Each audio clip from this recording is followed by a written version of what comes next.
So can you see? Not yet. Professor Carla Babieri. Before we starting our class, I want to introduce you to our students. You sent me the short brief, bio to us. So I will share your bio. Okay. Sure. And then I'll introduce your bio to our students, and then I transfer this stage to you. Perfect. You start it. Okay. That sounds perfect. Thank you very much. So, what town you are living in North Carolina? Say it again. What city? What town you are living now? In Raleigh. Raleigh? Yes. I have no idea. That's the capital of the state. Oh, really? North Carolina State University, where I'm working, it's the land grant university of the state. So land grant is one of the top research universities in the country. So okay, good. Have you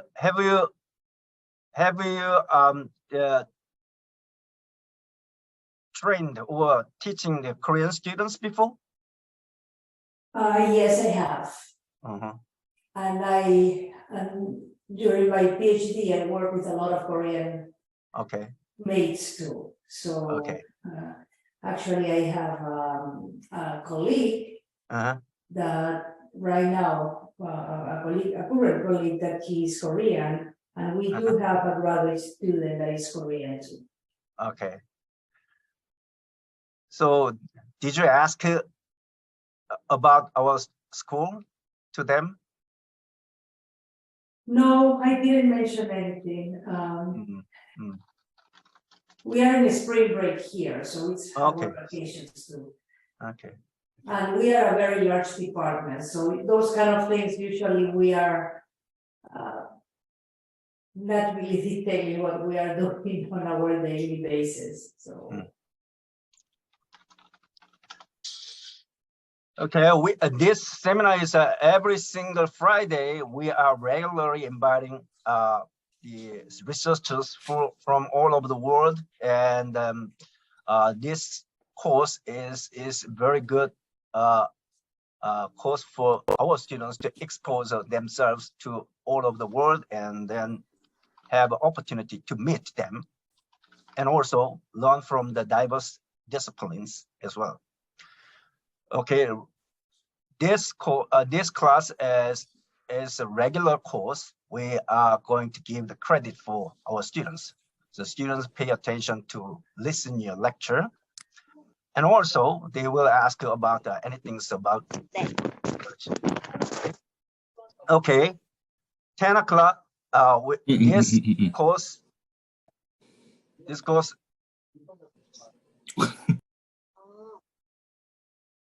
Okay. Hey students, welcome again. The Friday morning.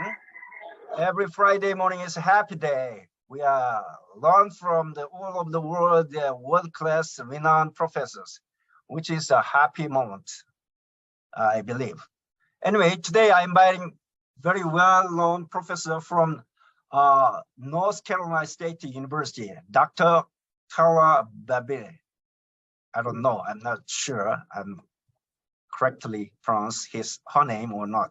Anyway, she works North Carolina State University, and she works for as a professor in sustainable tourism and extension specialist at North Carolina State University, and funded the read what is this? Agricultural tourism, maybe. Sociality well-being. She operating sociality well-being lab, which is investigate emerging issues, including success of agritourism and farm entrepreneurial diversification. She has an extension program and address the needs of farmer offering agritourism experience, seeking enhance the quality of life and overall the well-being of rural community. Along with her team, she conducted agritourism related study regionally and nationally in the United States as well as internationally. She has published 66 referred journal articles, 7 book chapters, and over 30 outreach materials. Okay, thank you. This is a short brief of her bio to you. From now on, stage going to Dr. Carla Babieri. And please turn on your video. This is a class. So class is we need face-to-face interaction between instructor and students. It's a mandatory request to you. Okay, it's not just a seminar. Thank you very much, and turn off your audio. Thank you. Thank you very much, Dr. Prof, for the introduction, actually for the invitation. It's really my honor to be here. I will share my screen. Please help me to confirm that you can see right now a map. Okay, it's sharing now. Good. And now you should be seeing my presentation. Is that right? Yeah, good. Perfect. Good. So today I'm going to talk about agritourism. And agritourism has grown in popularity in the last maybe 10 years in the scholarly world. But we have had agritourism in the US and in other parts of the world for a long time. So I will present a summary of all the research or key research that we have been conducting over the last 20 years about this topic, as my lab has been one of the pioneers in this type of research. As Dr. mentioned, what we are interested in doing is to enhance people's quality of life and community well-being. And in overall, we look to do so through sustainable tourism. My work and our lab work is not only research, but we also do research and extension.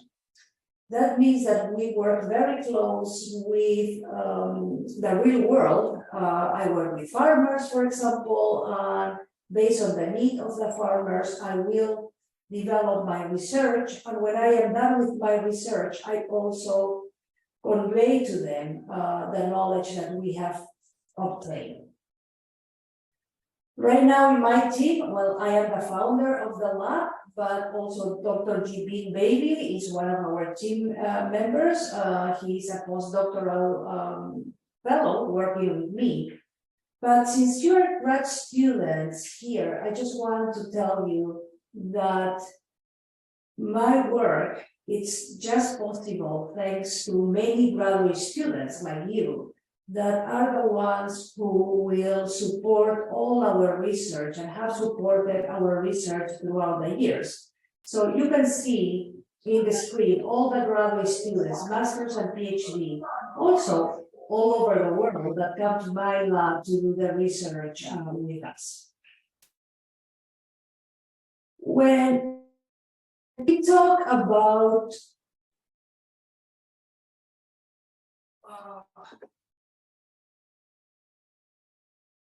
I got a message from Zoom.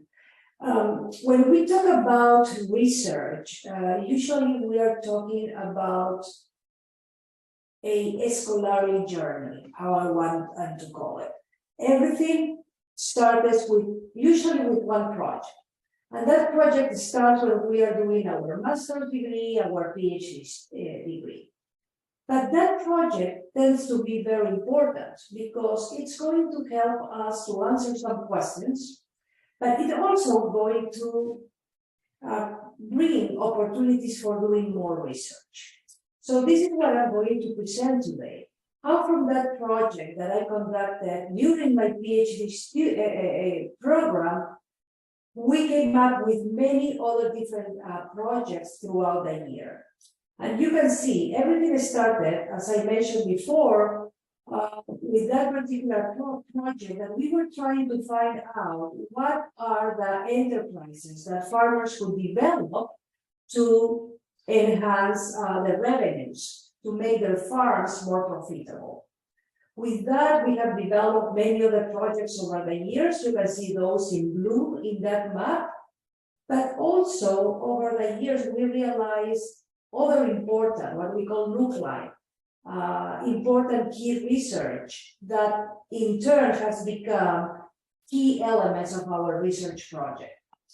You can see also in green that projects that we are currently conducted, and in red with dotted lines, the ones that we are already planning to conduct in the future. So everything is a journey. It starts in one place. It's like life, but we keep going and going with new projects over the years.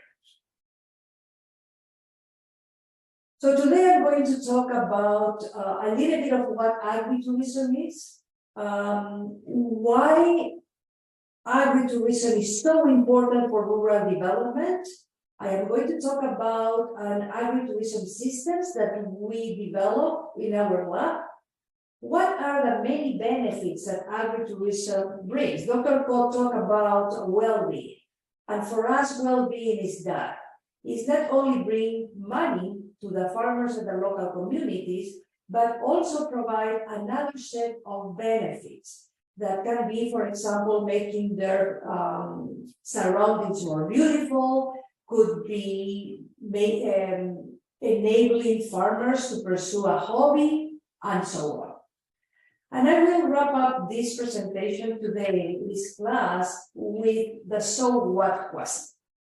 When we do a research, we want that research not only produces knowledge, but a knowledge that serves for doing something in the real world. So how it is important to integrate knowledge, and also I will share some insights for the future. So this is what happens, what's happening in the US, okay? Over the years, you can see two graphs in the screen. Over the years, the prices of the agricultural products was increasing to a lower rate that are the inputs to produce those crops. So at the end, what was happening is that farmers were spending more money to produce than the money that they could attain from selling their products. Now, those graphs are from the US, but I do research in different parts of the world, in Latin America, in Europe, and so on. And this context is very similar, no matter in different parts of the world. So wherever we are, we see that are the same issues that we are experiencing. Every single time, small farmers have less and less money, and they cannot sustain in business. So with that problem, not only farms were getting less money, but they were also having succession issues. In other words, farmers were getting old and their kids didn't want to farm. They wanted to go to the city to have a better job. They wanted to go to the university so they could get another job, most likely not in a rural town. In turn, that creates a problem, because if youth leave rural areas, then that town will not have enough vibrancy and the economy will keep declining and declining. Small shops and businesses will close because there's no customers and there's nobody that wants to work on that. And something that is happening also in many parts of the world is that because of globalization, youth are being disconnected from what is happening in rural settings. Many youth do not know where the food comes from. They think that the food comes from the refrigerator. And if they know a little bit better, they think that they are produced in a store or in a big factory. So they do not have an idea that our farmers are ones who are producing that food that they are eating every single day. With that context, agritourism appears like the panacea. It is the strategy. Do you want to say something, Dr. Ku, or? Yes. Previous slide, I would like to mention the things is very similar happening in South Korea. It's quite interesting. Such a big country in the United States have a similar issue as like Korea. We are also like people are concerned a lot. The farmland or the countryside will soon disappear, especially population. No longer young generation are living there, and like a youth disconnection, and also succession challenge, and then the vacant place, like a vacant house, sort of things. So we have a same issue and similar issue in South Korea. And as far as understanding, however, in order to solve that problem, technology absolutely needs like a Airbnb, renting the vacant house for the people. But however, there is something legal issue and law issue between technology and rural and then current situation. So what do you think about that? This kind of the situation and issues we are well understanding, and how we have to fix this problem using our technology and law. Well, I do not. The solution that we are seeing doesn't necessarily relate with technology. It depends how we define technology itself. So technology as technical knowledge or as actual technology. And just to mention, this problem, that's what I was saying, it's all over the world. It's happening in Eastern Europe. I mean, yesterday I was with a group from Moldova, from the Republic of Moldova, that they were visiting, and we were talking about the same issue.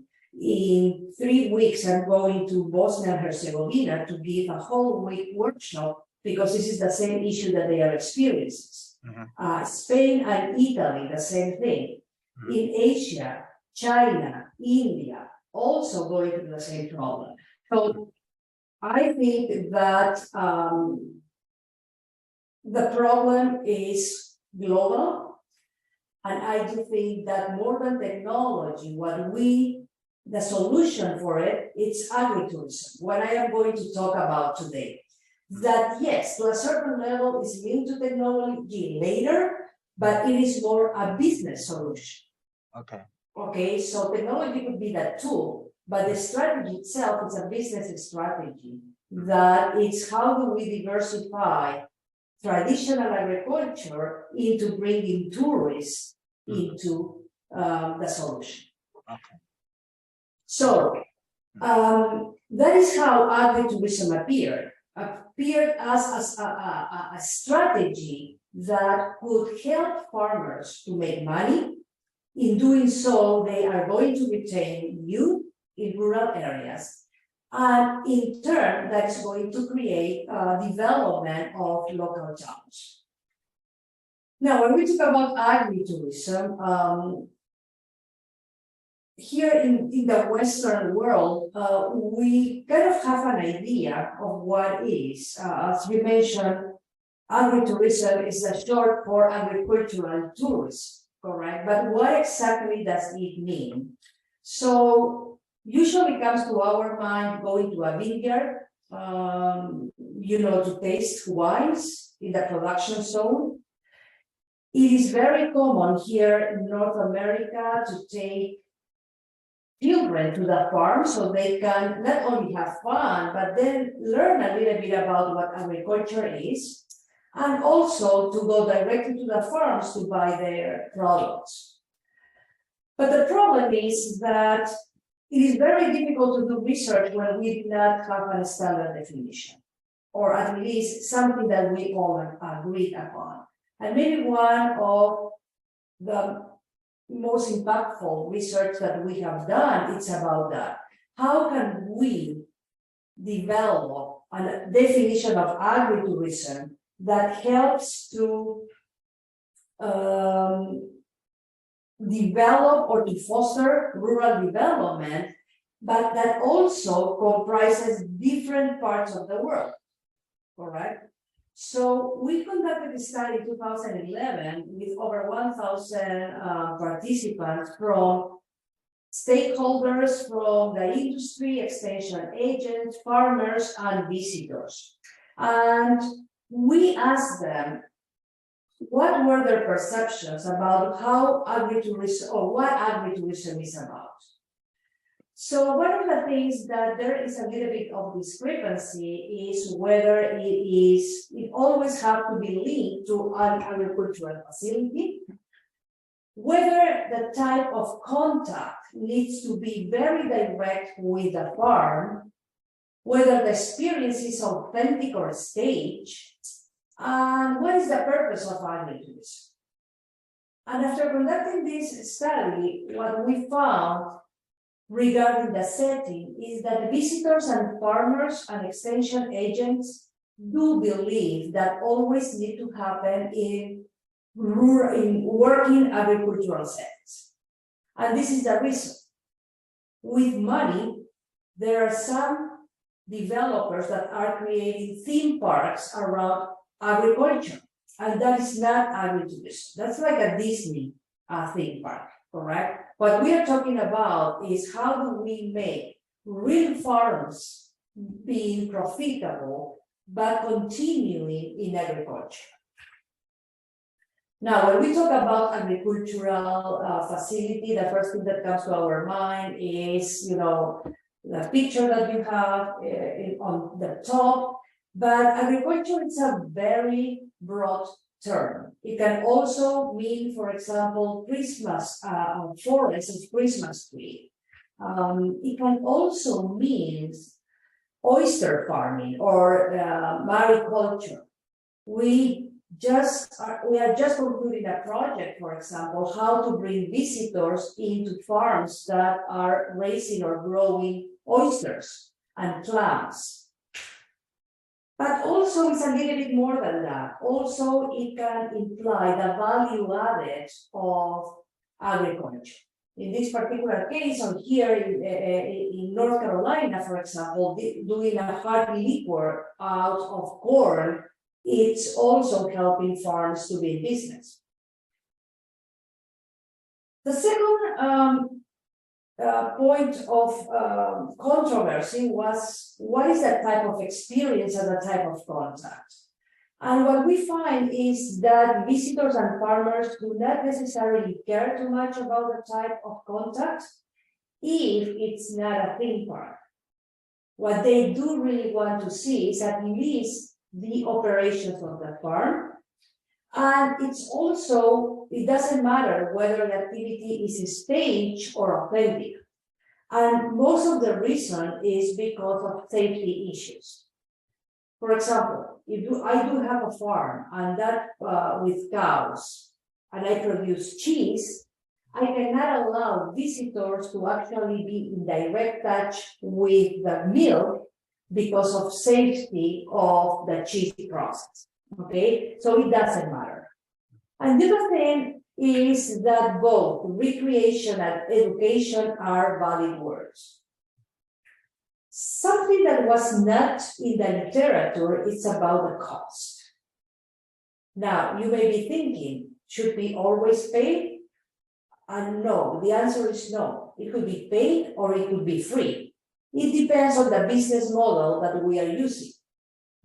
If what we want is an entrance fee, we are going to have direct revenues.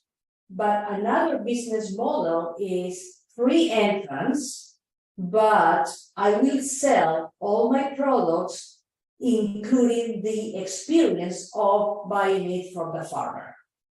So that flexibility, it's also very convenient. Based on the responses that we got, and we use for this study a combination of qualitative and quantitative methods of analysis. Based on that, we crafted this definition, and it's a definition that we work in our lab. Activities carried out in working farms or other types of agricultural settings for recreation or education. And this is the definition that I am going to use today. Now, folks, if you are in the tourism department and hospitality, based on what I heard, you do know that branding is very important. If we want to sell something, we have to brand it. But this is the thing. I call it agritourism, but in reality, many different words are used to define those types of activities. Farm visit, farm tourism. Dr. Cole mentioned before agricultural tourism, agritourism with a hyphen, rural tourism, agrotourism, agri-entertainment. All those were all the brands that are being used. So we conducted another study to see what of these brand names are the most important. And this is the thing. When we talk about branding, and you may know that, there are 4 elements that we have to consider. One, if we're using a brand, we want that everybody remembers that. Second, we want that everybody knows what that brand means to be distinctive. So it's not confusing, for example, with niche tourism. We also want that it's relevant. So it needs to convey what is actually what we are selling. And finally, it needs to be flexible enough so everybody involved in the industry is able to adapt it. So with this, yes. Like a year, the keyword is pretty much very good branded, and we are naturally, recognition of the meanings. But you are omitting the technology aspect from here. So why don't you make another additional, brand to this aspect, like agri-tech tourism, whatever? Well, that study was already finished. I cannot go and add another one. And to be honest,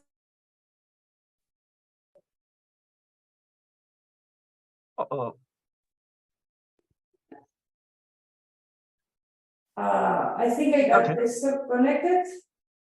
Okay, please sharing again. Yes.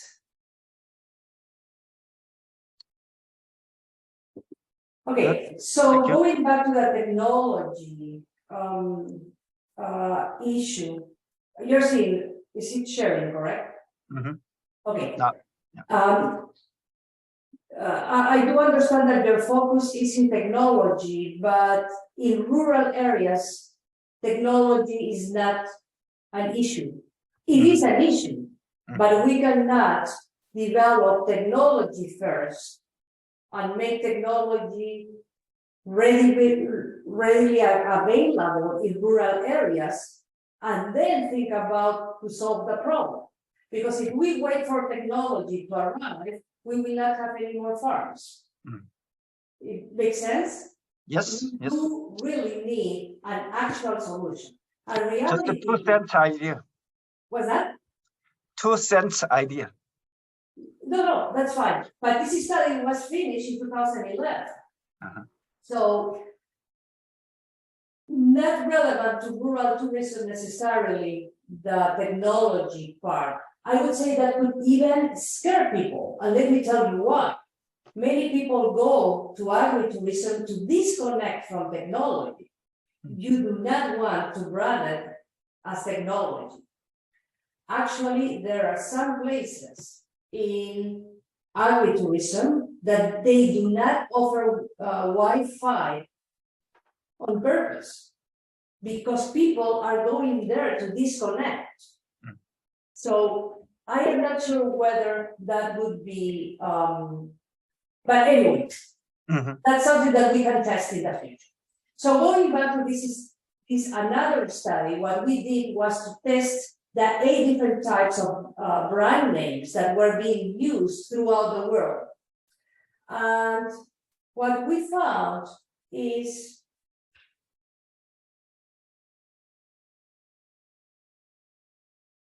that the ones that just went, rural tourism, agro-tourism, that was a translation from Latin, and agri-tainment were the least preferred ones. Then the second thing was that farm tourism, agricultural tourism, and agritourism, although they were conveying the message and they were relevant, they were not creating memorability. So finally, we ended up with 2 brands. Okay, so agritourism and farm visit, and you will see that lately in the scholarship, you will see mostly agritourism, where we talk about scientific works, and we also see agritourism when promoting it for visitors. So let me move a little bit on how do we evaluate agritourism, especially thinking about the rural well-being, okay? So when we talk about well-being, as Dr. Prof was saying before, well-being is a very complex term. To talk about well-being, I have to talk about money. I do want to be able to earn some money, but I also do need other types of satisfaction. I also want to live in an area that it looks very good. It can also mean to satisfy certain personal goals that I do have, and so on. So we created this agritourism system to test and to examine agritourism. And that system has helped us to examine what are the many benefits that agritourism brings to the farmer, to their family, and to society. So let me explain this agritourism system. Everything starts with the farmer. That's the core of rural areas. The farmer at the beginning. And as a farmer, every farmer has their own set of goals. Some could be economic, some could be non-economic. But also the farmer involved in agritourism, it's a little bit different because it's an entrepreneur too. So we call it the agripreneur.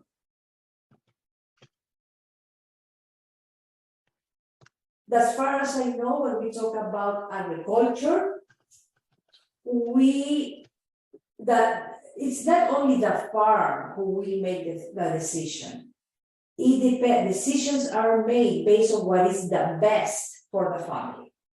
Okay, so many times farmers decide not to pursue something that, from the business perspective, is very good because may not be the best for the farm.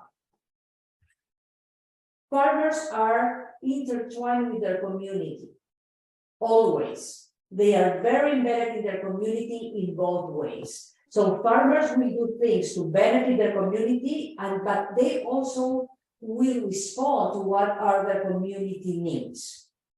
And because we work about issues of sustainability, we talk about sociocultural, economic, and environment. So it is not only about money again. If we put all those 3 together, when we analyze the benefits of agritourism and the impacts of agritourism, we have to always be thinking about 3 dimensions and 3 layers of analysis. In other words, for example, what are the economic benefits of the farmers and the non-economic benefits?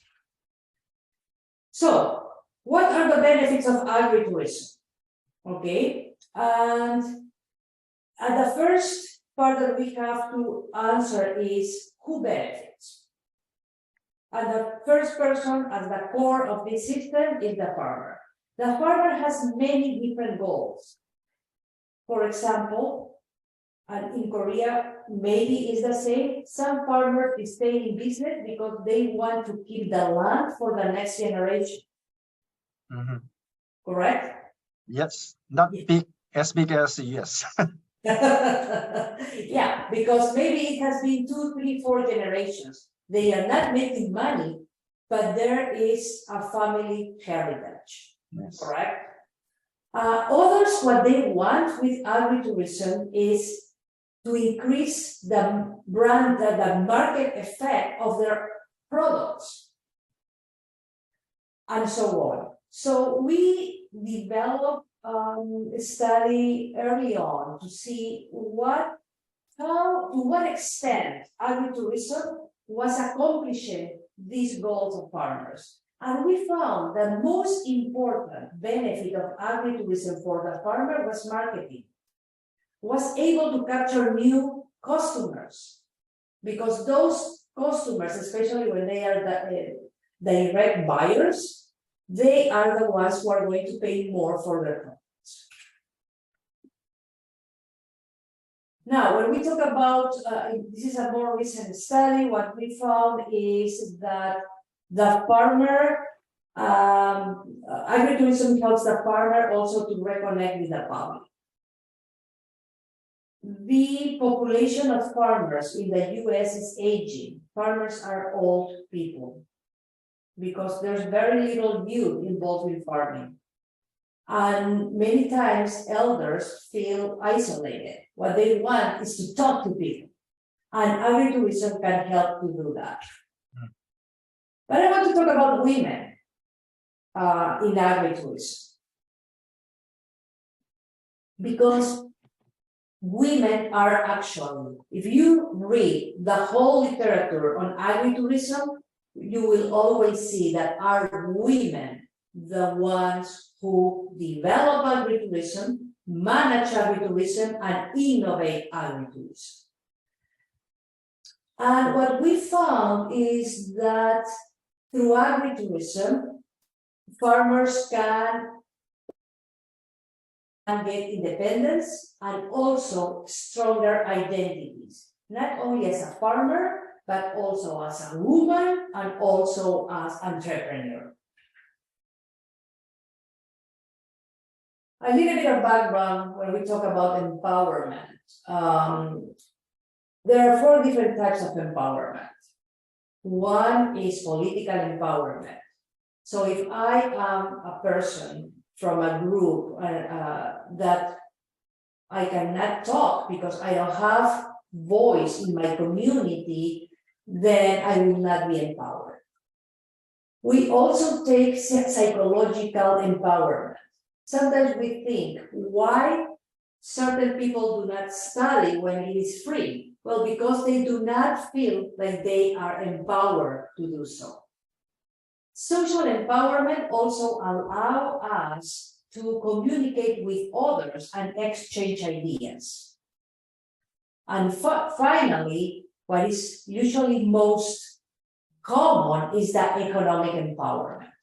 In other words, I get money, then I am more powerful. Okay? This is a very good project that we conducted. It took us like 2 years, data collection in the Andes of Peru. And we went to different 7 communities in very, very rural areas, indigenous communities of the Andes, that they were developing agritourism and experiential tourism. And in this particular case, what we found is that because of agritourism, women were being empowered in all the dimensions. You can see in this slide how women were talking about how they are the ones that they have learned to negotiate. They are the ones who take the business, are in charge of the business. They are the ones who, when they have to do a presentation to the community, are the women who go. And again, we're talking about an indigenous community that has been marginalized over centuries. Psychological empowerment. Look, this member of this community wearing a chef. Thanks to NGOs and to the support of the government, they were being trained in cooking practices for tourists. Because one thing is cooking for the family, but another thing is cooking for tourists. We do have certain safety standards that we have to follow, health regulations, and so on. So what they did was improve their technical skills, what also increased their psychological empowerment. And finally, what we found is that they were able to interact with social, with visitors. I don't know if you have heard about Cusco, Machu Picchu, one of the modern wonders of the world. These communities are very close to Machu Picchu. So the men of the community are used to tourists because they work as porters, carrying some of the equipment of the tourists. But women never interacted with them. So what they are saying here is that before agritourism, women didn't want to interact with tourists. But because of agritourism, now they are not scared anymore and they socialize with them. And finally, we also found economic empowerment. And that is very important because once that women start earning money on themselves, they can begin making decisions of that money. And overall, that gives them some power, not only within their family, but also in their community. Any questions thus far? Good. Okay. We're understanding. Good, thank you. So anyway, I got a question. Yes, go ahead. You're from Peru, right? Yes. Peru is famous for that place, Machu Picchu. Yeah. And the people, the native South American is actually very different from your genetic style. And there's still what do you think the people racial issue in there? That's what I was trying to convey.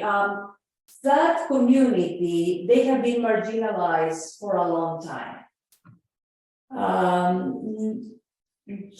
First, because white people have always been in power in that community, not in the country, but also because that they have been, for example, their language, that is Quechua, that it is actually official language in Peru, was never seen in a good way.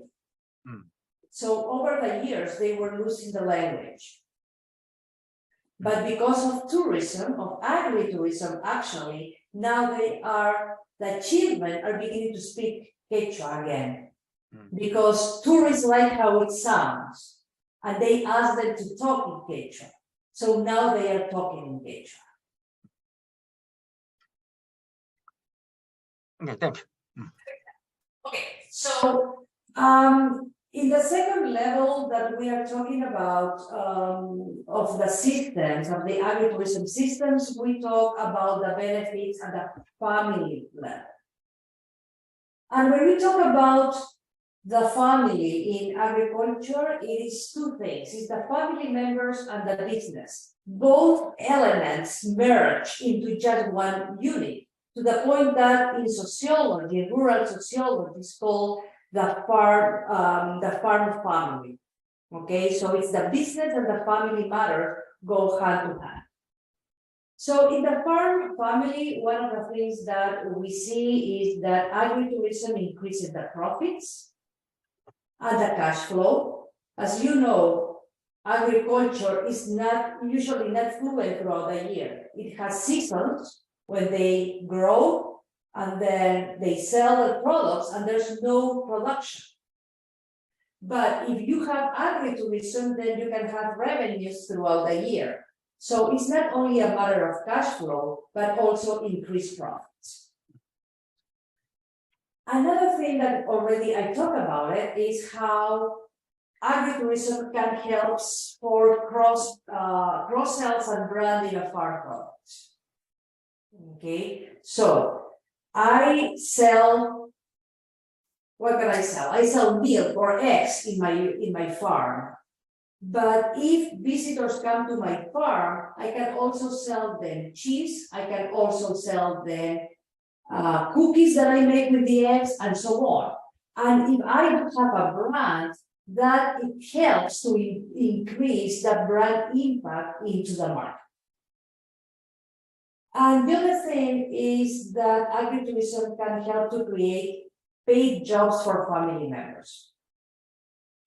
This is the reality. I don't know if I would have anybody from a farm family in the audience, but what happened is if you're born into a farm family, since you are very young, you have to help in the farm.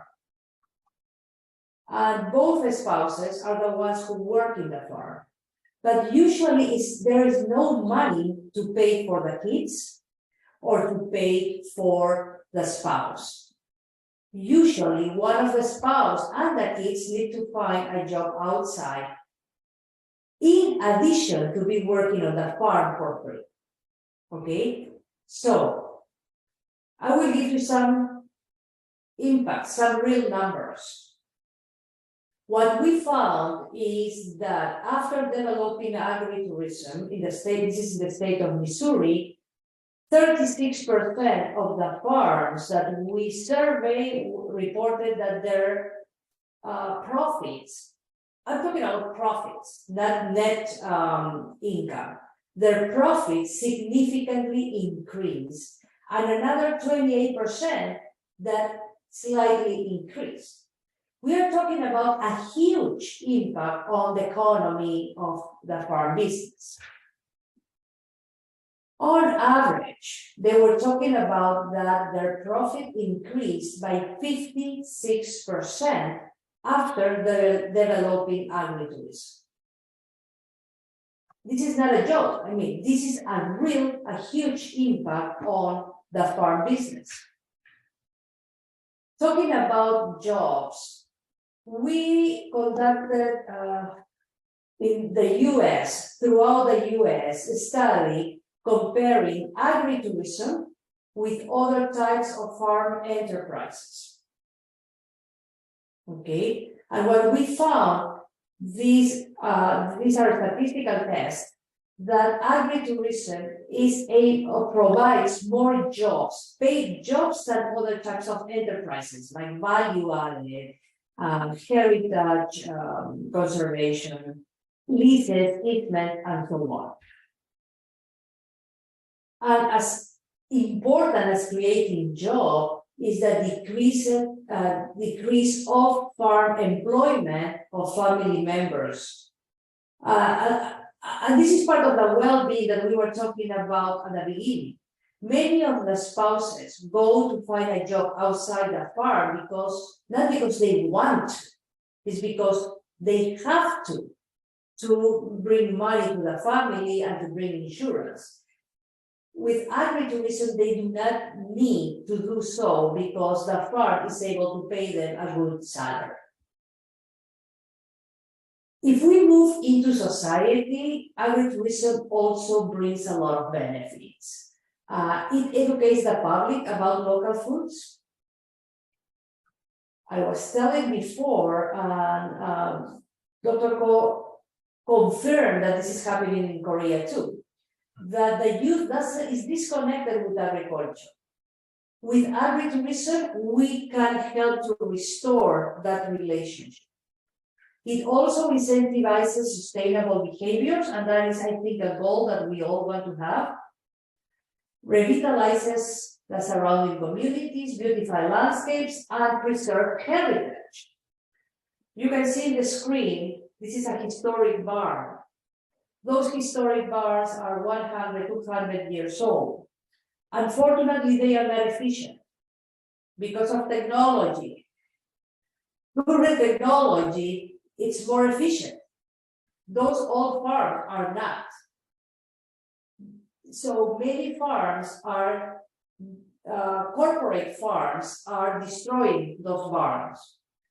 Agritourism helps to maintain them because they can be used as an alternative setting. For example, to do a wedding. Okay. So let's talk a little bit first, starting with the economic impact. We found that agritourism provides more jobs overall in the community than other types of agritourism experiences. It helps to improve the habitat, surrounding habitat.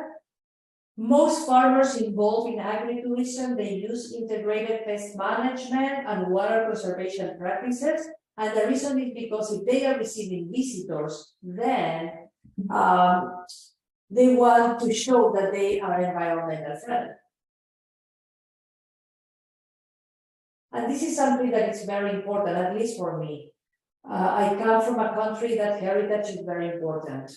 And what we found is that agritourism is not only helping to restore tangible heritage, but also allowing the next generation to stay in business. And in doing so, it's protecting the overall farm tradition. You can see in that picture, there is a picture of a farm that actually, yes, 2 days ago, I was visiting with a delegation to visit, and you can see agritourism helps to display all tools. And that is a way to preserve heritage. So people understand how difficult is farming and how rudimentary it used to be. It's like small museums.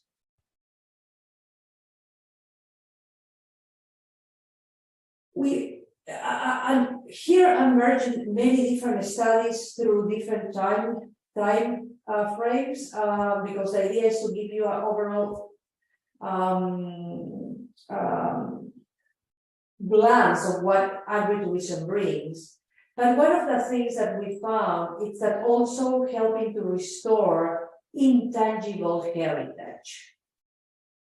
Many of the old ways of traditional arts are being lost because now with more advanced technologies, we can produce a fabric faster with technology. The problem is, and that is perfect, that is very good, but that old ways of living are being lost. And in Peru, what we found is that agritourism is helping to restore those traditions that no longer are in use. Weaving, for example, you can see in that picture, the lady in the back, it's doing the first weaving, and see how after so much work, now it's converted manually into yarn. It is not only arts, but it's also lifestyle. And that is important. We all love when we visit a place, when we see people dressed with their traditional clothes. These clothes are very expensive, but because they show them to tourists, You can see me there with that traditional clothing because they use it to give it to the tourists to wear it for a couple of hours. Now they can invest the money to preserve that clothing. And this is what I was referring to you before. We also found that thanks to agritourism, the language, the ancestral languages are being preserved. And that is very important because that is what builds the heritage realm of a town.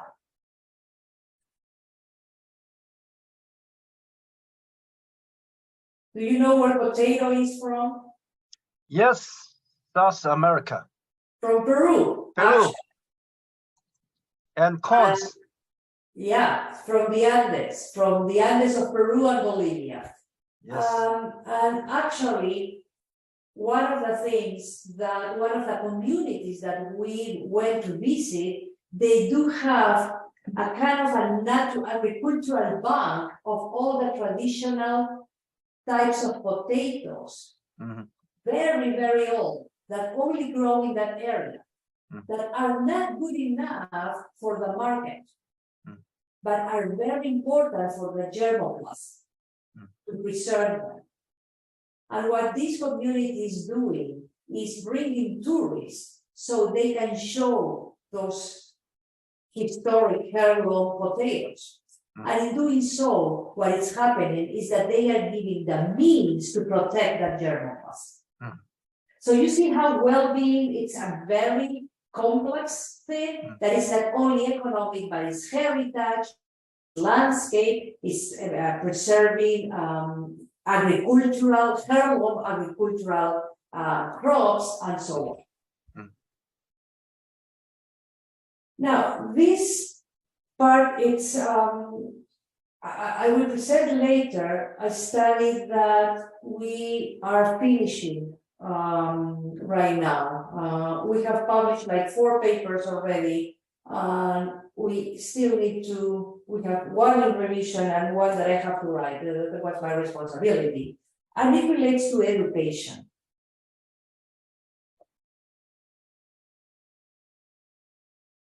All over the years, every single time that you ask farmers, why do you bring visitors? They will tell, because I want people to understand and to learn how difficult it is to produce food. When you ask visitors or tourists, they will say, I go to farms because I want to learn how agritourism is. We have found, not only us, but many previous research, that that's one of the top goals of education. But this is a quote from an early study. One of the problems that we found is that these are just desires. Correct? Farmers telling, this is what I want. Visitors telling you, this is what I want. But what we have never tested before is what was the actual educational impact. And what we propose and we thought is that with that evidence, that agritourism maybe can help to restore that connection. In 2017, there was a big news in the US telling that, or stating that many Americans are basically agricultural illiterate. It's the same here. we only know how to eat. Yes. Not how to make growth. Exactly, and that is a problem. Yes, big problem. It is, because every single time we pay less and less to farmers, thinking and not realizing that they are the ones who sustain us. And this news was really shocking for many people, and it was for us an excuse to say, we have been telling that for 10, 15 years, folks. Correct? And it is necessary that we restore that connection. So our question was, what is the actual educational value of agritourism? When children go to a farm, are they learning or they are just having fun? Are they learning where the food comes from or not? So between 2010 and 2022, we had this huge project where we worked with several farms, about, I think, like over 40 schools, and many teachers, to actually assess whether when you go to, or kids go to a farm, whether they learn or they just have fun. So we did quasi-experimental design, but it was very cool, and we decided 3 different types of agritourism experiences, having just going kids with their parents to a farm during the weekend. That was a family visit. Then kids going with their teachers in a field trip. But because COVID came, we also had a virtual experience, because kids couldn't go to the farm and kind of mess up our experiment. So we decided to create a virtual experience where we hire a farmer. He came through Zoom and taught something about agriculture, and then just had a conversation with the kids. So what we did was, when they were entering the farm, we test them. We give them a test. Okay, just as soon as they reach the farm. Then they went to the farm, whatever was the time. If it was with their teacher, usually it was a 2-hour visit. If they were with their parents, were 4 hours, and so on. And after, when they were leaving the farm, we asked them again the same questions. Make sense? So yes, we could test them whether there was an actual game.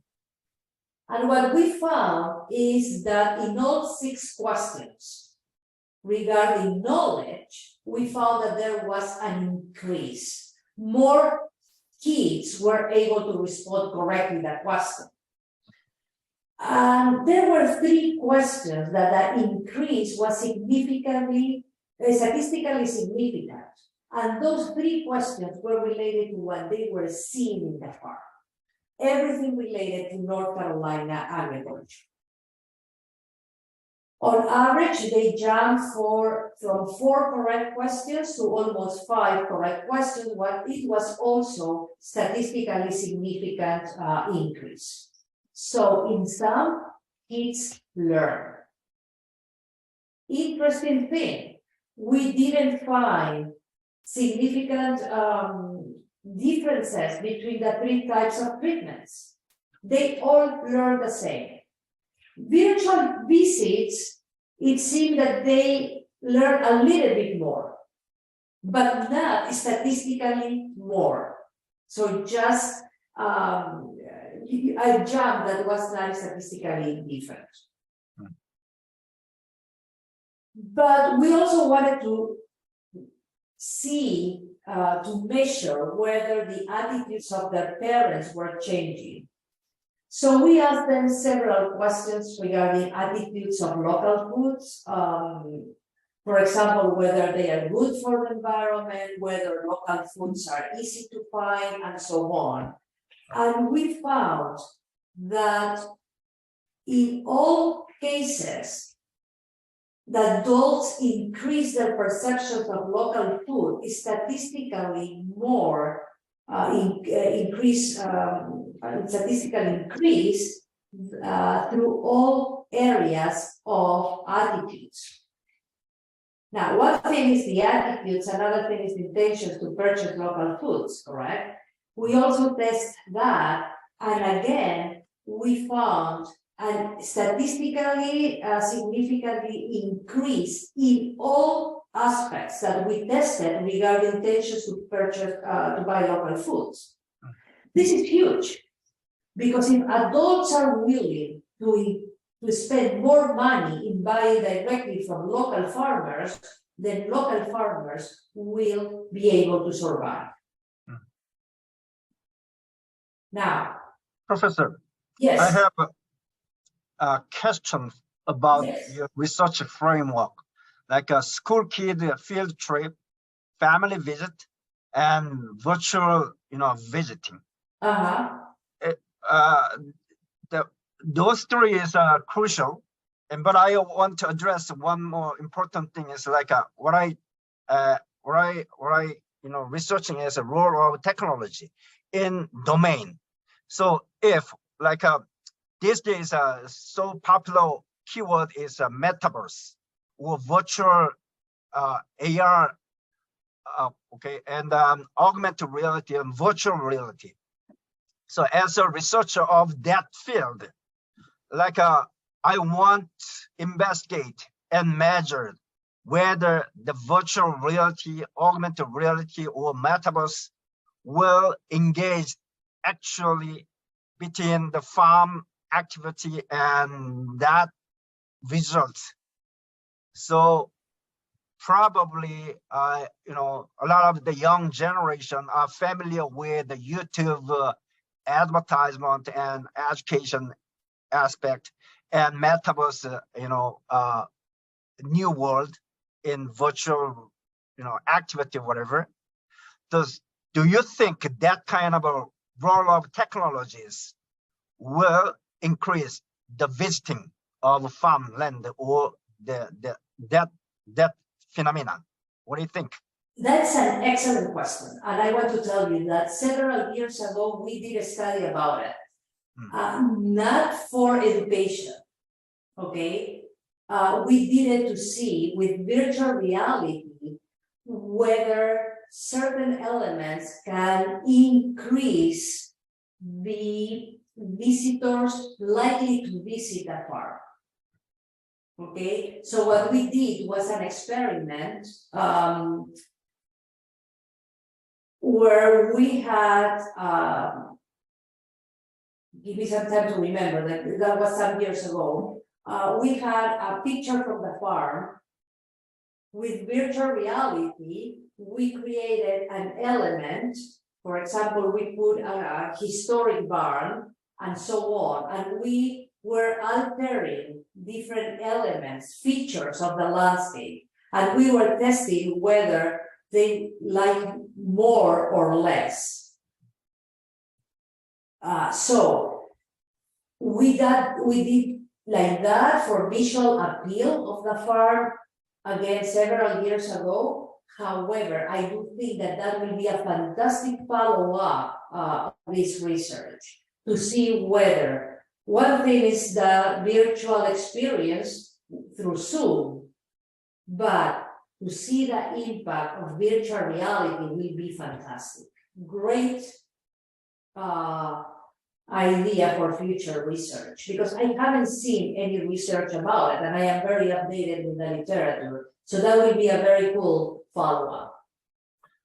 An additional question, like these days in metaverse, we create and design farm in metaverse, and the people jump into the metaverse and do some social interaction between other, people in the metaverse. A very similar simulation field. Then probably if we have that kind of experience in metaverse in advance, probably that metaverse increasing me to visiting farmland and comparing the people non-experienced at all in metaverse. Yes, that would be fantastic, especially because one of the key elements of agritourism actually is the interaction with the farmer. Mm-hmm. And that is why in our virtual treatment, there was that interaction. It was not only a video about pollination or soil or whatever, it was also an interaction that the kids could chat with the farmer. Yes. So in the virtual reality, you will not have that experience because it will not be interactive. So that will be a very interesting follow-up. Yes. And the people like, you know, in Metaverse, they can be able to create their own avatars. Avatar probably is similar to them, but different one, like actual farmers. Try to be a virtual actual farmers and designing that. Probably they act like a farmer, wearing their traditional, you know, clothes, like the previous slide. They're probably mentally affected from the Metaverse experiment design with the actual farming avatars. Yes, could be. Virtual reality is not an area of my expertise. You know better, but I do think that you posit a very interesting question to investigate. Thank you. Yeah. So going back to the intentions to purchase local foods, one of the things that we noticed was an increase of intentions to increase their monthly budget to purchase local foods by 5%, 10%, and even 20%. In the three scenarios was with statistically significant increase. This is huge, and this gives us a lot of hope of agritourism as a means to reconnect with the local reality. So, entering into the very last part of my presentation is the so what question. I have tried to show you an evolution of what we know about agritourism, the scholarship of agritourism from my lab perspective, emphasizing that it's not only economic, but saving farms is very important for rural communities, for people in the cities, and to maintain our ecological balance. The question is, so what? First, if we talk about a system, and you folks as future researchers, how do you integrate that knowledge? Correct? Because we tend to do our studies very punctual. I'm going to do this, I'm going to do that. But at the end, we have to integrate that knowledge. And most important is integrating that knowledge so we can help or support initiatives in the real world. Because in a way, we are used to write papers, but how do those papers help really society? So I'm going to talk about a project that for me was, I do love a lot because it was about women in agritourism. And it was in North Carolina. And because of my role as a station specialist, for me it was important to go back and support the development of women in agritourism in my state. So just to remind what I presented at the beginning, the first thing that I presented is when we talk about agritourism, we have to talk about the system. We cannot just think about the farmer in isolation, let's say the heritage preservation. No, we have to talk about everything because in agritourism, everything is connected. And that is a very, very difficult task. I have also presented how agritourism, the well-being of agritourism is understood as how it delivers many benefits, not only to the farms offering agritourism, but to the neighboring farms, to society, to the community, and even to greater society through education. I have talked about women in agritourism. And one of the things that we have to recognize is that there are many societies that are still patriarchal in structure. they are male dominated. And women do not necessarily have voice or power. And that is why it was so important that study on the Andes. Patriarchal systems, one of the things that causes is, or that causes, is that if women are able to succeed as entrepreneurs, it's okay, but they still need to do all their other responsibilities, taking care of the spouse, cooking, cleaning, taking care of the children, correct? So it is not like, oh, you can be an entrepreneur, that's fine. No. You can be an entrepreneur, but you still have to do all the chores that you are supposed to do. So, how do we support women if we know that they are the ones being entrepreneurs, but the ones that they have many burdens, because after doing their chores and taking care of the visitors, they have to go back to their houses to cook, to do the homework with the children, to do the books of the farm, and so on. Between 2015 and 2017, we conducted a study of most women involved in agritourism in the state of North Carolina. And because there was a study on Dr. McGee very early on. I know that you have invited Dr. McGee, I think last year, for a seminar. But one of the things that she did was talking about the many challenges that women have. However, it was not, we needed to see more from a systems approach.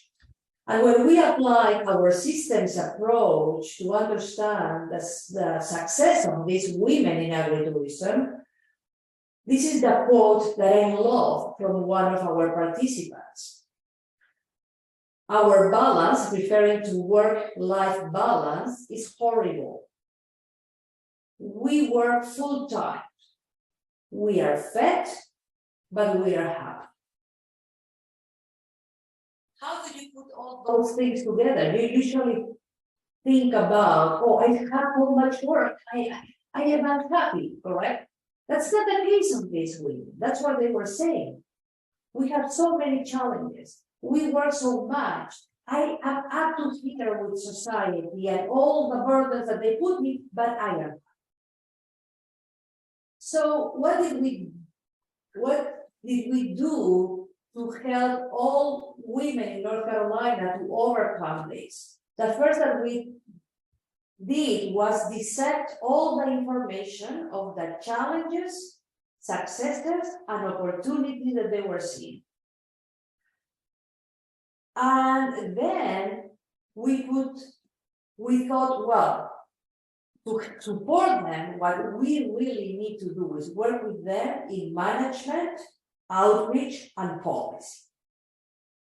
Now, I forgot to mention that because there was not enough data, we did first a qualitative study that to be able to construct our scales in success, challenges, and opportunities. And then we did the survey from all women in North Carolina.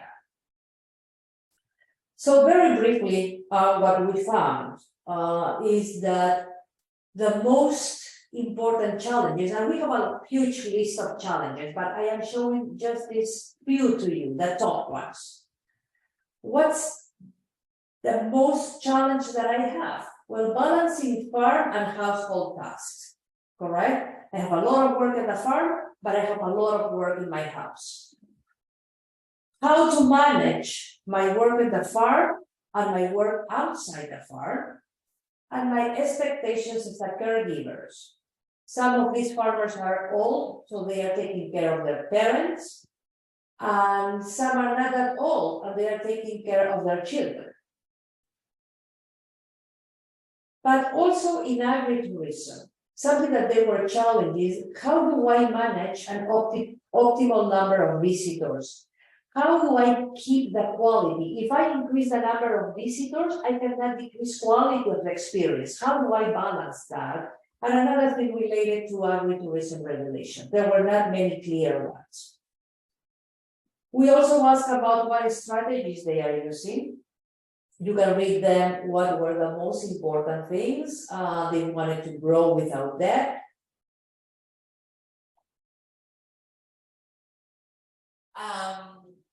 But I want to put your attention to these two. One was they wanted, or the most successful strategies was seeking advice from other farmers and stay connected with other agritourism farmers. But they also saw a lot of opportunities. North Carolina is going through a very interesting moment. There is an increase of the locavorism trend. If you have heard about locavorism, it's or neo-locals, it's a social trend where people are looking to consume local products and activities. Access to social media, they found that as also an opportunity, and overall, how much we were, our state was putting interest in local agriculture. So just to give you an idea how we work with this. We started plotting in this agritourism system the challenges. You can see where it fits. For example, the challenge of on and off farms is related to the economic dimension and society. Maintaining quality, it's more at the farmer's level, and so on. Then we started plotting strategies and opportunities that they can see. Remember that I just put the three most important, but that system, when we operationalized this system, was very messy because we weren't having like 15 opportunities and so on. So it was a little bit complicated. But just to show you how we use research to go to the real world, this is what we did. The first thing that we realized is that we needed to increase the technical capacity of agritourism, women farmers in agritourism. So we did a workshop, and one of the things that we taught them was quality assurance, visitor management, and so on. Remember that one of the things that they really wanted most was to foster linkages, networking with other farmers, seeking their advice. So in our original proposal, we had money to do 3 workshops. And when we had the results, we realized that's not what they want. That is not going to solve their problems. So we used that money to do a 2-day workshop, a retreat. We went all together, 20 women in agritourism, 4 extension agents, and for 2 days, the only thing that we did was fostering relationships among them. We invited very, very successful women in agritourism and others that were just starting. And then we also realized that we needed some policy considerations to strengthen local food systems and so on. Finally, we realized that at the society level, we needed to work a little bit more in gender roles, family dynamics, and equity.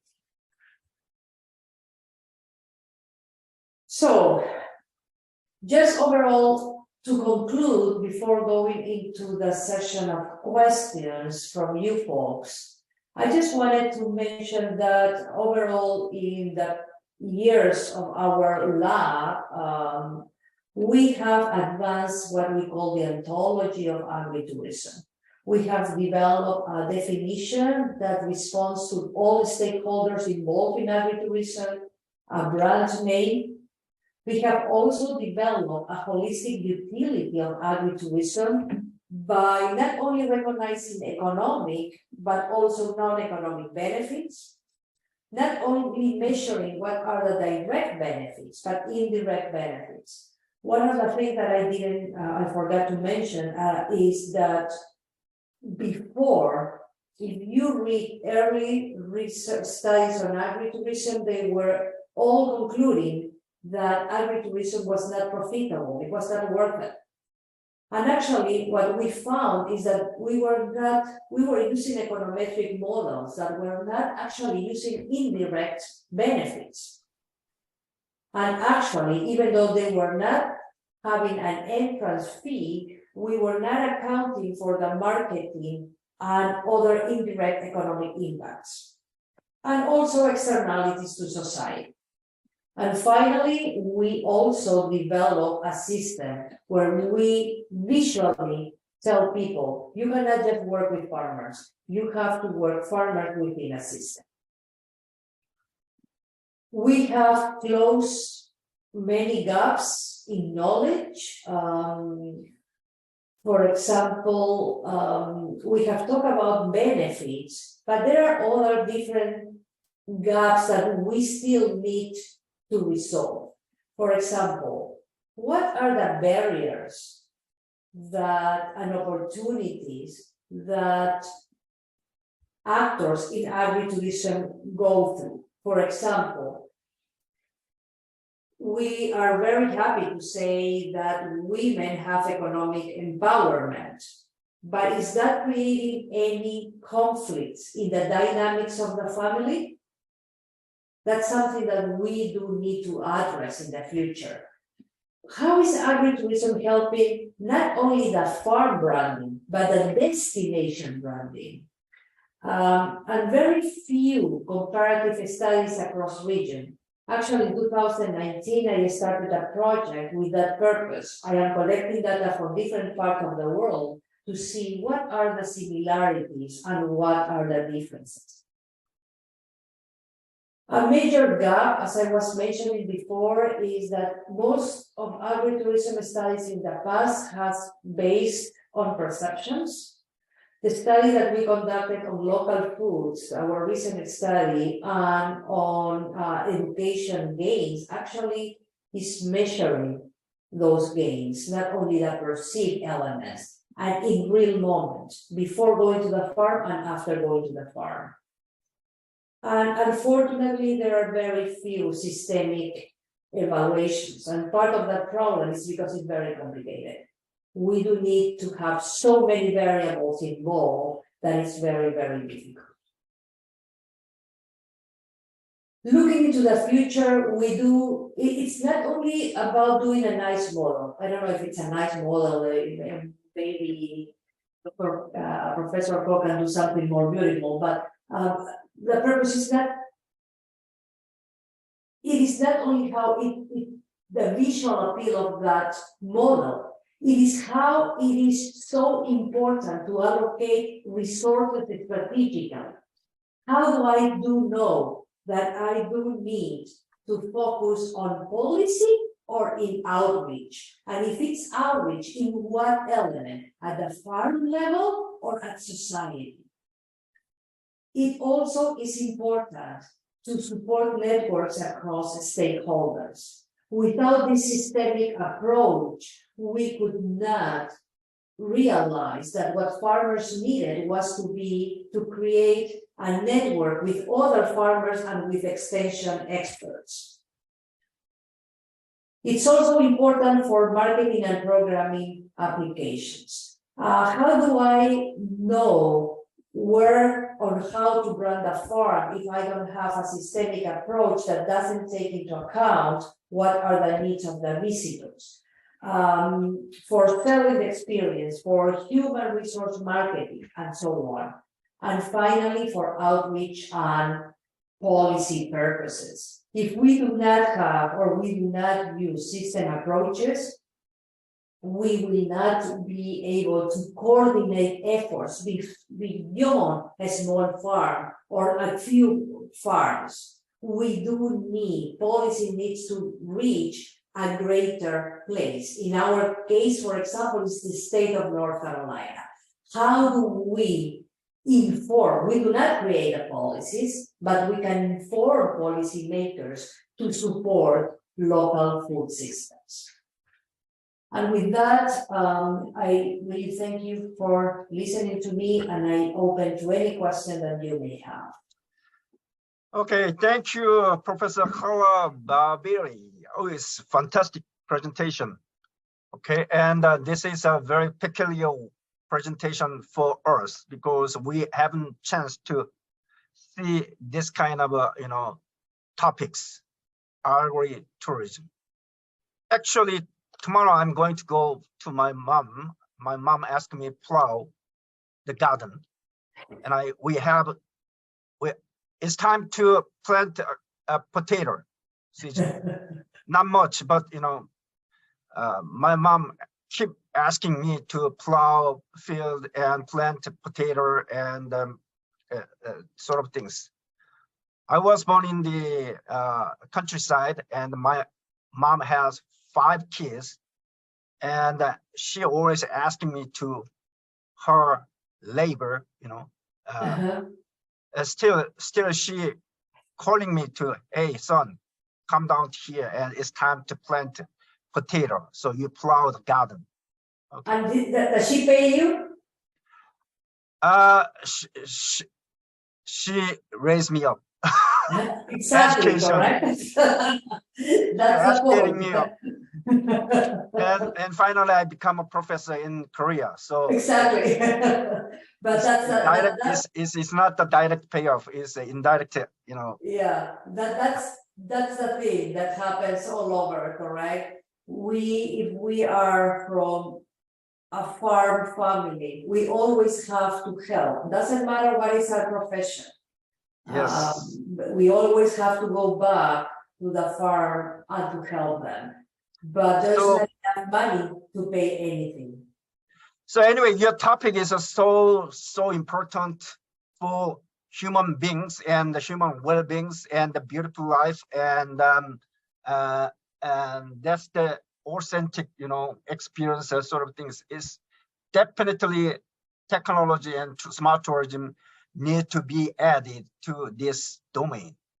Anyway, from now on, students is open up for you. You can ask whatever you want to know from her, or whatever. Okay, please. Good afternoon. Good evening, Professor.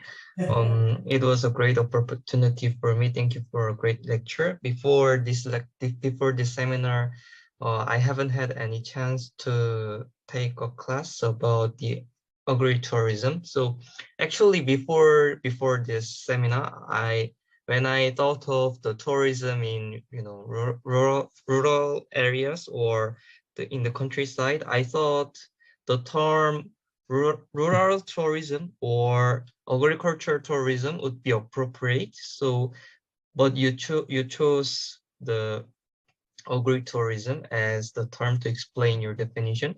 And can you explain a bit more detail about the reason why these 2 terms was rejected based on the 4 standards of the brand you suggested? Yes, sure. So thanks very much for your question, and I actually appreciate that, because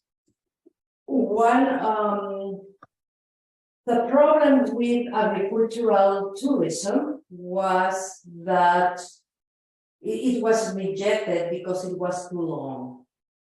So from the farmer's perspective and from the visitor's perspective especially, they want something that it's easy to remember. And agritourism is shorter, it conveys the message. With rural tourism, that may relate to the fact that of overall advances in society. What happens is that in many cities, there are some small farms offering agritourism that are inside the city limits. And some of these farmers were part of the study, and they say, well, rural is rural, but farms could be in urban areas or in rural areas. And when we go to rural areas, also there are a lot of attractions that are not agriculture. You go to a state park, for example, and Sorry, I got distracted with the chat. I thought it was for me. Your English is very good, by the way. So your rural, in the rural areas, you can go to visit a state park. And in a state park, you do not see anything related to agriculture, but it's rural tourism. So rural, it's more of a geographic term that depicts whether the tourism activity happens in a rural area versus an urban destination.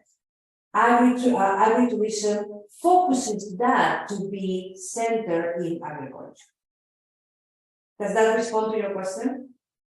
Yes, thank you so much. Thank you very much for that's a very good question. Good, very good. Okay, other? Yeah, if you don't mind, I have a question. Sure. Yeah, the professor, in terms of rural tourism, agritourism, recently the smart farm technology has been in the spotlight in the Southeast Asia. It's a smart farm applied in South America, including Peru. And how can smart farms integrating the convergence and develop well with the tourism industry? Thanks, Carla. Thank you. That is a very good thing. What I was talking about earlier is that in certain areas, technology has not arrived. And that is very dependent on geographies. For example, in Peru, there is an app that everybody has that you can charge everything through an app on the phone. It's called Yape. So if you are offering agritourism, if you go to the farmer's market, if you go to a big store or whatever, you can pay through using Yape. Now, every area is different. If you go to certain parts, where was the last? Here in the US, sometimes the only way that you can pay is cash, not even credit cards. And we are talking a very sophisticated country. So what happens many times, and I'm trying to remember, I was just in a discussion about development of, I will remember about it. So in many cases, everything has to start first with agritourism, and then bringing the technology to support the transfer of money. Now, let me tell you, because you seem all of you to be very interested in technology, North Carolina has an app called, I'm going to see what's the name of the app, just a sec, because I don't remember.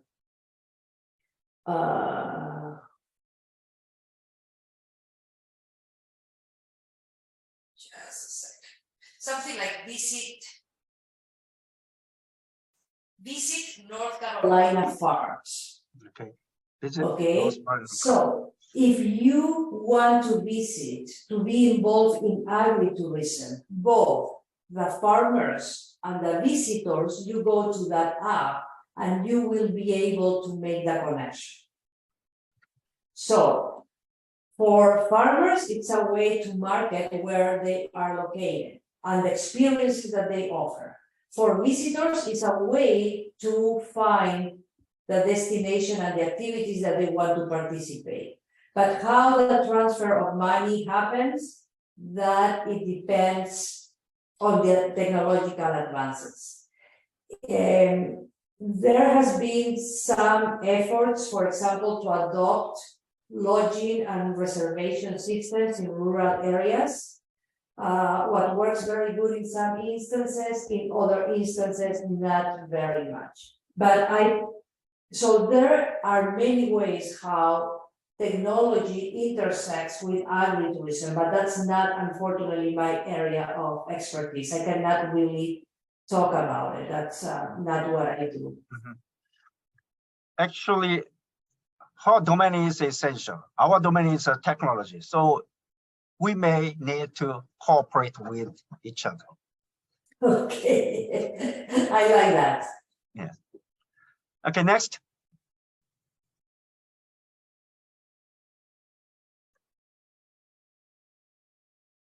Hello, Professor. Professor, oh. Okay, You go first. Okay, go. Uh, Amat? Oh, okay. Okay, anyone? Yes, okay. So thank you for first of all, thank you for bringing interesting topic. Honestly, it's kind of new and interesting topic for us. So you mentioned about local communities in this lecture mostly. That's why local community involvement is also play important roles in this agritourism. That's why I want to ask how do you make that local community to involve the tourism positively and actively? So it might be tourism can bring benefits or such as profits to them. So I really want to know is there any other factors that really affect in tourism, agritourism? That's a very good question. Hey, thank you very much. So with community involvement, it's very tricky and it depends on the community. So some of the things that we are working right now, again, is trying to create partnerships among different players in the community. And create, for example, right now we're working in a trail of oysters, North Carolina trail, oyster trail. And one of the efforts that we do is to connect the farmers of oysters with the local restaurants, with historic museums, for example, with festivals, because at the end, each of them support each other. One of the things that I have, when I do extension with regions and several actors involved, some of the things that I mentioned is that we do need to change our mindset from my neighbor is my competitor to my neighbor is my partner. And that is a very important change of mindset. And this is the example that I usually give. If you are producing cheese and your neighbor is producing bread, after they visit your facility, tell them, hey, you have bought cheese, why don't you stop by my neighbor? They have great breads, and that will make a perfect sandwich, correct? But it needs to work that several actors have that change of mindset, and they realize that if only the cheese farm is successful, it's not going to be as successful as if both the bakery and the farm are successful. Because if you have 2 or 3 things, attractions to bring people, that is going to become more appealing. So in the last 2 years, we worked in a project in the western part of the state that it's a very poor area. And that is what we were talking with them. Just to give you an idea, from going from where I am, set in Raleigh, that is in kind of the middle of the state, to go to the western part of the state, it's 4 hours driving. If you think about it, nobody's going to drive 4 hours to buy cheese, correct? A little bit too much, or 4 hours to ride a horse. So you do need, say, come to my region, because you are going to have beautiful farms that you can visit. We have an awesome bed and breakfast. We do have, next day you can go for a horse riding, and the next, in the afternoon, you can visit the Native American museums, stay 1 night more, and maybe finish that night with a visit to the winery. Make sense? So that is what we are saying, that how it's so important to stop thinking about just because it's a system. It's just me as a farmer. It's we together. If we are able to succeed, then we're all are going to win. Now, let me tell you, it sounds logic, it sounds easy, it's not in reality easy, because people, we are all people, and we may be a little bit suspicious, we think, why I'm going to work with them, and so on. So it needs a lot of work with the community to be able to do so.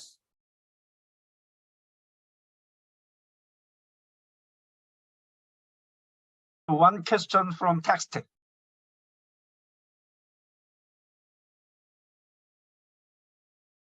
Can you read that text message? The question, okay. Ooh. Okay, I understand, don't worry. Uh-huh.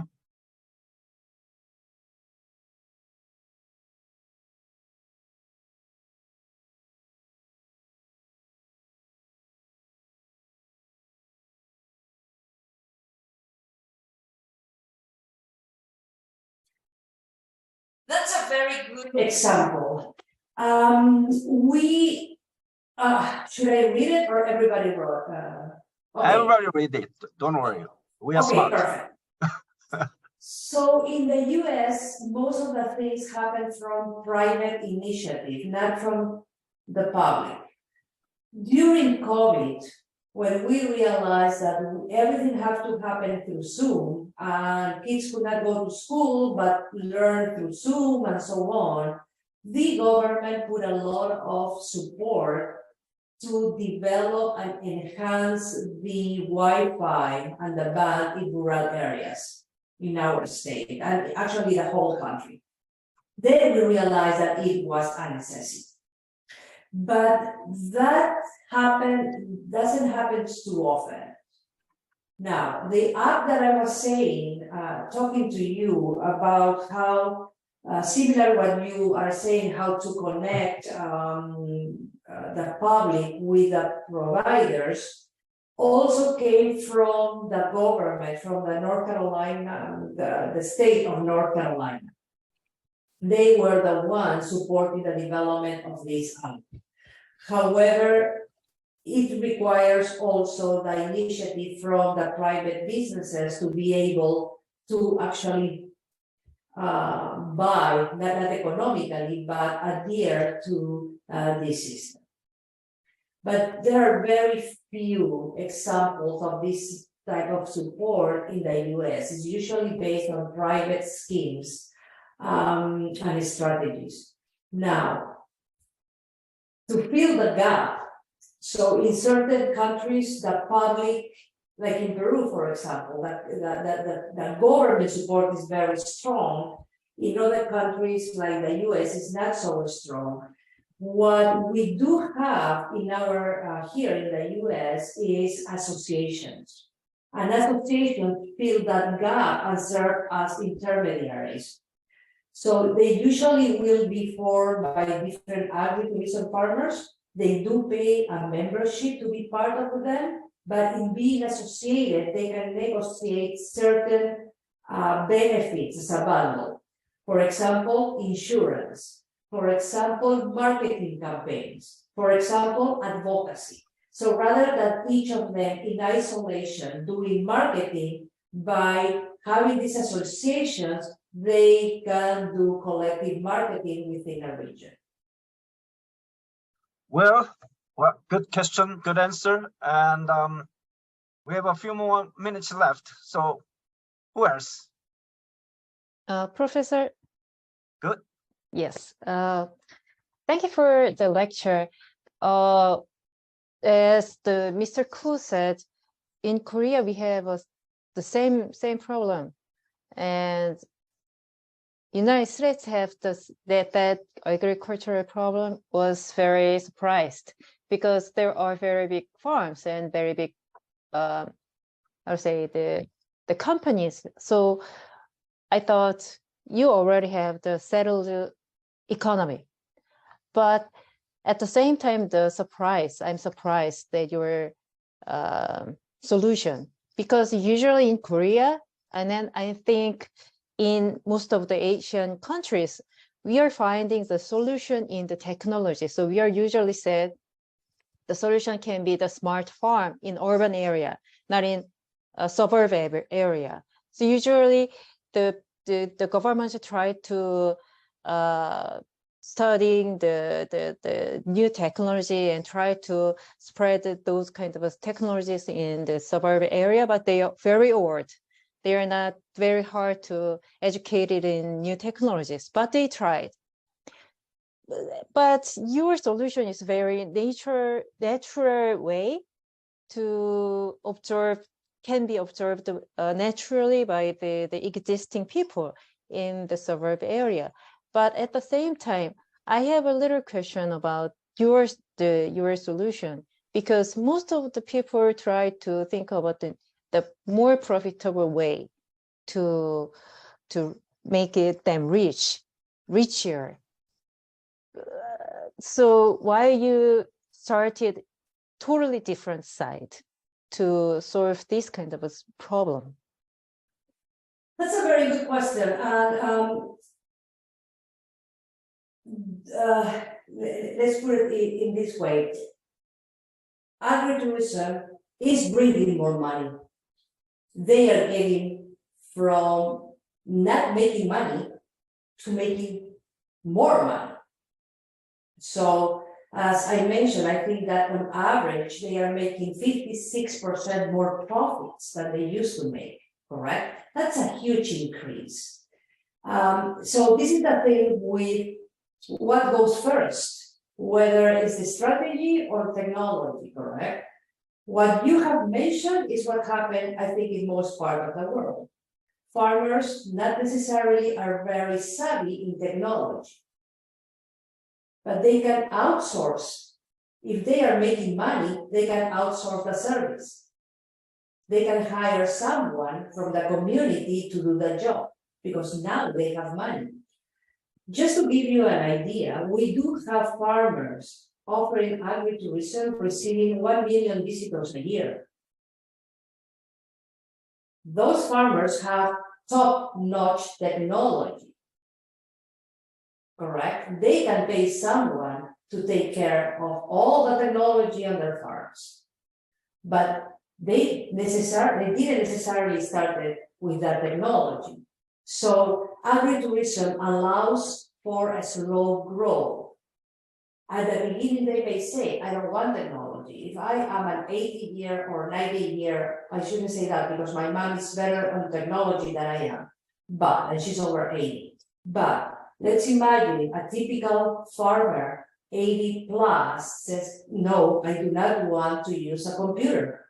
But then the amount of tourists start coming and they realize that they are losing money.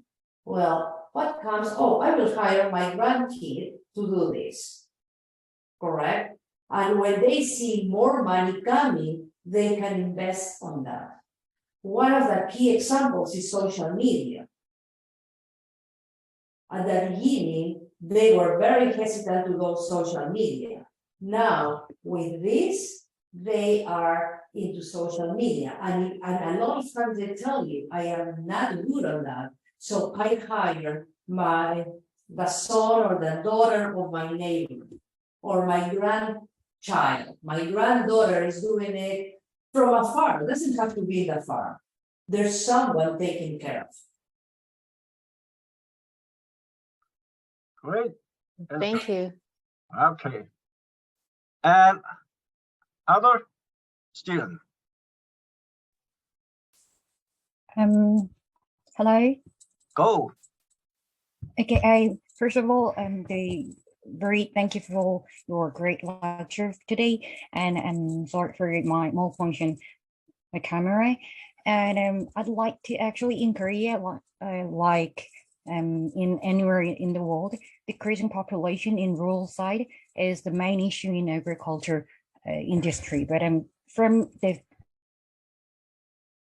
a few years before, recently in Korea, young people who are sick of the busy life in urban city life, like busy life and competition, are going to countryside to settle down doing farm job or on their business. But one of their worries is if they can earn money from the starting of their business or not. So so in Korea, many of like government and the region, how do you say, regionally, they're studying about the way that they can help the young people to settle down in the countryside. But I'd like to ask you if there is any idea to solve this problem in society, community way on your perspective. Thanks very much for that question. You were breaking, but I think that I got what your question. The problem is how do we attract youth to rural areas, correct? It's very difficult, and I don't blame them. When I was young, I still remember, I wanted to go to the city, to the hustle, the bustle, the parties. I didn't want to be in the rural area, kind of boring. However, if with agritourism, we stimulate other sorts of businesses, that itself becomes an attraction for the youth. So if the rural town is declining, there are many areas in Spain, for example, or in Italy, that they have 50 people living in the town, and most of them are over 50 or 60. That's not a place where youth will go. But if you bring and stimulate economy and then you make it attractive, if there are businesses, it's like a snowball. You start with certain business, then more people are coming, more people are staying, then other sorts of businesses will start popping up. And that itself will become to be attractive to local people. Now, an additional thing is the trend that is happening in major urban areas. And it's called, what I was saying to you, the neo-localism. And neo-localism, it's a trend where youth especially are trying to go back and support local businesses and support what it's from that particular town, and are seeking to reconnect with those experiences. So that is another strategy that youth can go back. And finally, let me tell you something that we are seeing in the US. Because it looks like it has been a loss of one generation. We have the grandparents right now that they are too old, but they are still farming. The kids left, have successful professor careers, correct? Like Dr. Poe and myself.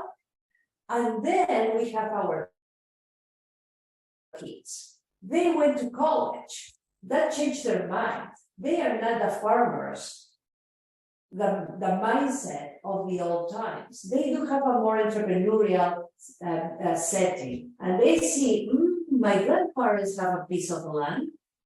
I can do better from the business perspective and make it profitable. And that is another incentive, another trend that we're seeing in the US. That young people going back and taking over their grandparents' business because the type of approach that they do have, the technological knowledge, their expertise with social media and online markets allows them to have a different business model. Good, great answer. Okay, we have 5 minutes. Is still somebody there? Or okay, Professor Carla Babieri. Sorry. That's fine. What is your first impression toward the Korean students, and what is your the recommendation or comment Well, first I want to thank you all for being attentive. I want to thank and congratulate the ones that were brave enough to make a question. Thank you very much. I just want to say I saw earlier in the chat and encouraged to talk and to practice your English. Your English is very good. Congratulations for keeping it up. Just a suggestion, folks, because being in the university usually give us some set of knowledge, but also give us the opportunity to open our minds, explore new things. I didn't know that your emphasis was in technology and smart tourism. I thought it was just tourism. I realized that what I presented to you is completely new for most of you. So just take it as, something that you do not know when it may be handed to you. And that is what universities and especially grad school is about. Open our minds and see something beyond what is our own interest. I wish you the best, folks. And maybe we reconnect one day in the future. Yes, I've never been to North Carolina, but anyway, due to the technology, we can be able to meet you. Even I haven't met her.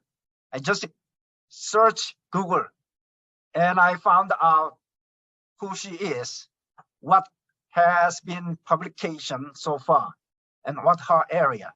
And I sent the email to her directly. I want to invite you to our class. And then she says, yes, this is the world we are living now.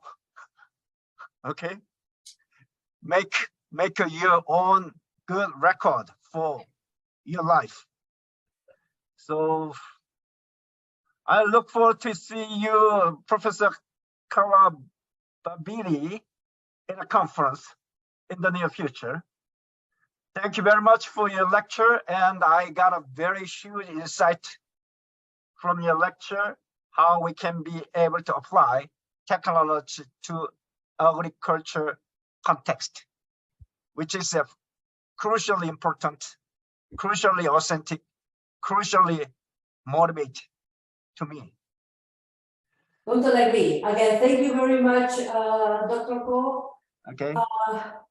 I'm going to bed. Okay. Very late at night. Thank you very much, folks, for your attention, and looking forward to see you in the future. Thank you very much. Bye-bye. Thank you so much. Thank you very much. 감사합니다. 자, 다음 주에 뵙도록 하겠습니다. Have a good Friday.